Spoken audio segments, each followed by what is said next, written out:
Doctor గారు జనరల్‌గానే ఇప్పుడు చూస్తే ఏదైనా ఒక బోన్ విరిగిపోయింది అంటే యాక్సిడెంట్స్ కావచ్చు, కింద పడితే ఈజీగా బోన్స్ ఇరిగిపోతున్న పరిస్థితి మనం ఇప్పుడు ఎక్కువగా చూస్తున్నామేమో అనిపిస్తుంది.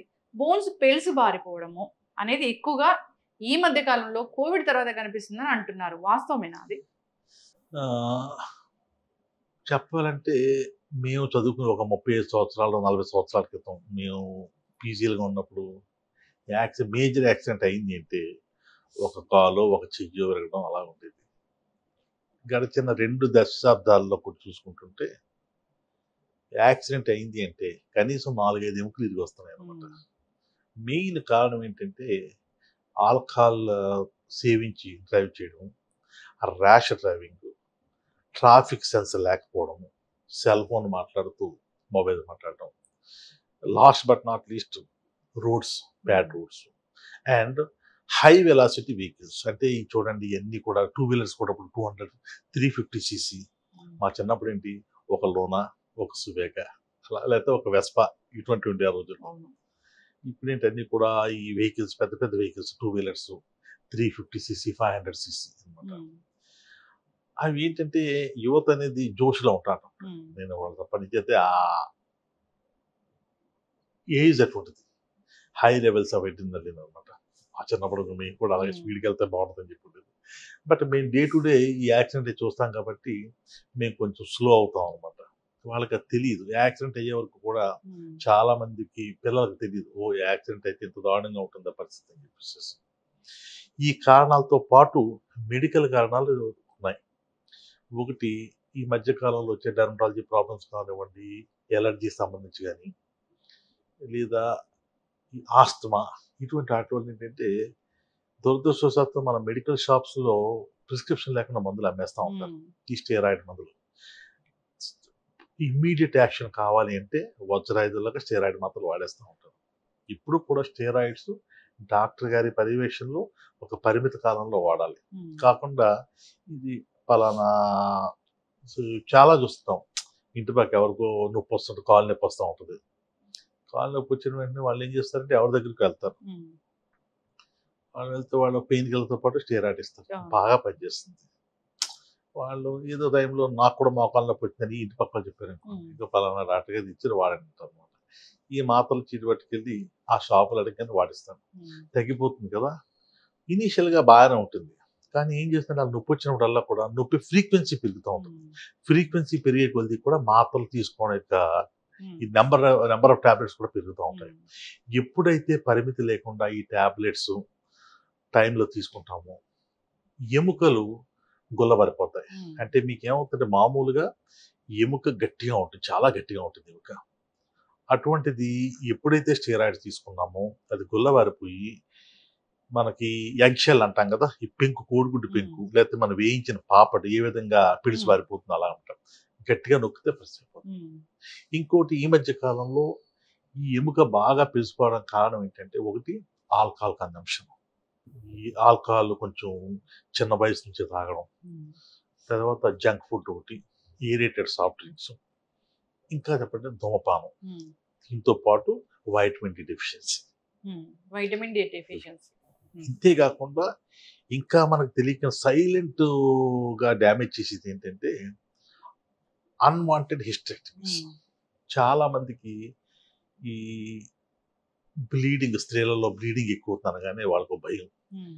ఏదో క్యాన్సర్ అని చెప్పేసేసి. చాలా మంది వాలంటీర్‌గా వెళ్ళిపోయి డాక్టర్ గారు నాకు బ్లీడింగ్ చాలా ఎక్కువ అవుతుంది. క్యాన్సర్ ఏమో భయంగా ఉంది. నాకు ఆపరేషన్ చేయండి అని చెప్పేసేసి. మామూలుగా శాస్త్రీయంగా వెళ్లి డాక్టర్‌లయితే ఎవరో చెయ్యరు. హ్మ్. కొంతమంది డాక్టర్‌లకి తెలియక గాని లేదా రకరకాల కారణాలతోటి హిస్టెక్టమీ చేయడం. హ్మ్. దీంతోటేంటంటే హార్మోనుల యొక్క సమతుల్యత లోపించి హ్మ్. ఈ ఎముకలు పీల్చి పడిపోతున్నాయి. అంచేత చిన్న చిన్న పడిపోవడాలకి లేదా చిన్న యాక్సిడెంట్‌కి హ్మ్. కాలు, చెయ్యి విరిగిపోవడం, లేతే వెన్నుపూస విరగడం ఇవన్నీ జరుగుతా ఉన్నాయి. హ్మ్. పడిన ఇంకా పడగానే తుంటి విరిగిపోవడము. హ్మ్. ఎక్కువగా ఇదే చూస్తూ ఉన్నామే. పడగానే తుంటి విరిగిపోవడం అన్నది కామను. మా హ్మ్. చిన్నప్పటి నుంచి కూడా చూస్తున్నాము. ఆ! ఎంచేతంటే బాగా వీక్ అయ్యే బోను అదే. ఆ! పడిపోవడంతో ఇప్పుడు కూడా ఈ హ్మ్. కటి వలయం అంటామండి హ్మ్. పెల్విస్. డైరెక్ట్గా పడినప్పుడు ఇంపాక్ట్ అవుతుంది. ఈ బోన్కి ఇక్కడ మనకి ఏం ప్రొటెక్షన్ ఉండదు, ఉమ్, చాలా తక్కువ ప్రొటెక్షన్ ఉంటుంది అనమాట. మజిల్ మాస్ ఉంటుంది. ఎస్పెషల్లీ బాగా లావు ఉన్న వాళ్ళలో అంటే బరువు వల్ల విరిగిపోద్ది. ఉమ్, బాగా సన్నంగా ఉన్న వాళ్ళలో ఏమాత్రం అక్కడ కొవ్వు లేకుండా, ఉమ్, కుషన్ లేకుండా పడిపోవడం, విరిగిపోతా ఉమ్, ఉంటుంది. మీరు అన్నది ఏవేస్తారు నెక్రోసిస్. ఉమ్, పూర్వకాలంలో మేము ఒక 100 మోకాళ్ళ నొప్పులు ఆ కేసులు చూస్తే ఉమ్, ఒక 2-3 ఏవేస్తారు నెక్రోసిస్ చూసేవాళ్ళం. ఉమ్, అది ఎవరిలో వచ్చేది? ఉమ్, ఆల్కహాల్ తీసుకునే వాళ్ళలో, లేదా స్టెరాయిడ్స్ తీసుకునే వాళ్ళలో, ఉమ్, లేదా చిన్నప్పుడు దెబ్బ తగిలినప్పుడు ఉమ్, దాన్ని అశ్రద్ధ చేయడం వల్ల కానీ, ఉమ్, చిన్నప్పుడు దెబ్బ తగిలినప్పుడు చేయించిన ఆపరేషన్ ఫెయిల్ అయినప్పుడు కానీ ఏవేస్తారు నెక్రోసిస్ చూసేవాళ్ళం. ఉమ్, రాను రాను ఏమైంది, కోవిడ్ వచ్చిన తర్వాత మేము 100 కేసులు చూస్తే అందులో ఇప్పుడు 5-6 కేసులు ఉమ్, ఏవేస్తారు నెక్రోసిస్ అవును. ఉంటుంది.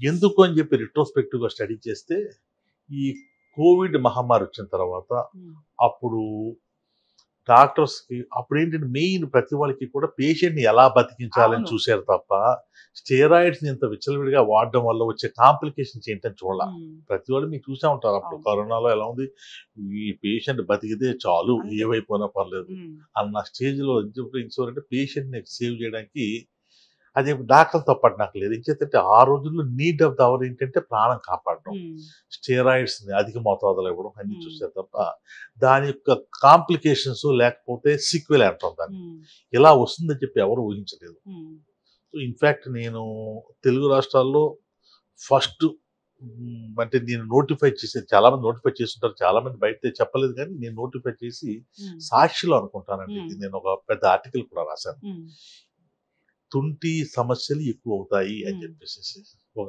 3 నెలలకి, అంటే అప్పటికే నేను చూడటం మొదలెట్టాను నేను ఉమ్, కేసులు. ఎందుకంటే కరోనా టైంలో నేను కొంచెం యాక్టివ్గా ఈ చేయడం వల్ల ఏంటంటే కొంతమంది పేషెంట్లు దీనివల్ల ఎందుకు వస్తుందని చెప్పి రావడం, దాన్ని టెస్ట్ చేయడం, ఆ చూసి హిస్టరీ తీసుకున్న తర్వాత వాళ్ళు స్టెరాయిడ్ సాధారణ చెప్పాను కదా, ఏవేస్తారు నెక్రోసిస్ అనేది స్టెరాయిడ్స్ వల్ల వస్తుంది చెప్పేసి. ఉమ్, నేను కరోనాతో బాధపడ్డానండి అంటే ఏంటంటే ఒక 15 రోజులు స్టెరాయిడ్ తీసుకున్నాను, లేకపోతే మందులు ఇచ్చారండి అని చెప్పడం, ఆ చీటీ పట్టడం అంటే కొంతమంది కూడా రికార్డ్ తీసుకునేవాళ్ళు, లేకపోతే ఇంటి దగ్గర వాట్సాప్ తెప్పించుకోవచ్చు, అందులో స్టెరాయిడ్స్ ఇచ్చినట్టు ఉండేది ఉమ్, అనమాట. సో ఈ స్టెరాయిడ్స్ అనేది ప్రథమ కారణం ఉమ్, ఇప్పుడు అని చెప్పేసి. ఈ ఏవేస్తారు నెక్రోసిస్ ఉమ్. కోవిడ్ తర్వాత మాత్రం చాలా ర్యాంపేజ్ గా ఉందండి మరి అది. తగ్గిపోతుందా డాక్టర్ గారు? ఎలా తగ్గుతుందండి అదండి? ఇప్పుడు కూడా స్టెరాయిడ్ వాడినా 1 సంవత్సరానికి 2 సంవత్సరాలకి బయటపడుతుంది. ఇప్పుడు నెమ్మదిగా ఒకటి ఒకటి బయటపడుతున్నాయి.